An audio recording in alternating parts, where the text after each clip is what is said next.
Industrial activities consume approximately one-third of electricity worldwide. Due to high use of energy and an increase in environmental consciousness, many firms are transitioning to adopt renewable energy. Furthermore, industries are also implementing energy demand response strategies, such as shifting their loads from peak hours to off-peak hours and participating in time-of-use tariff.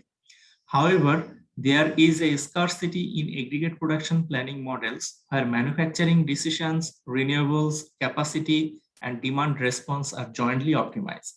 In this work, our goal is to investigate the feasibility of decarbonizing manufacturing supply chain operations by adopting wind turbine and solar PV-based generation and energy storage along with prosumer energy transactions and time-of-use tariff. Manufacturing industry will install microgrid to meet the energy demand. The manufacturing system could become net zero carbon by having all energy consumed or demanded by the facilities over the year offset with renewable energy generated. Here, we have developed a two-stage stochastic model where the objective function is to minimize the total annualized expected cost. Cost elements are broadly classified into production and renewable energy related cost. Energy flow balance constraint ensured that the total energy consumed in each period is met.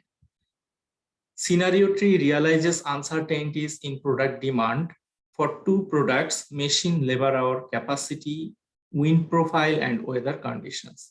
Capacity factor analysis was performed in San Francisco, Austin, Boston, Phoenix, Dallas, and New York.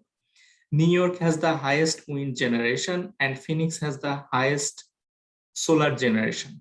From the experimental results, we have found that prosumer operations are more cost effective, especially with time of use.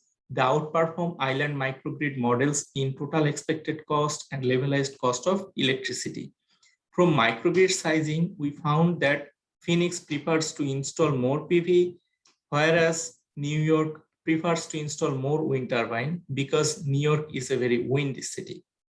From this experiment, we finally conclude that it is possible to decarbonize the manufacturing, transportation, and warehousing operations with wind and solar-based renewable energy integration.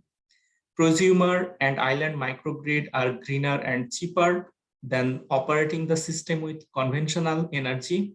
Application of decomposition algorithms and use of their renewable technologies are future research direction. This work is partly supported by the National Science Foundation.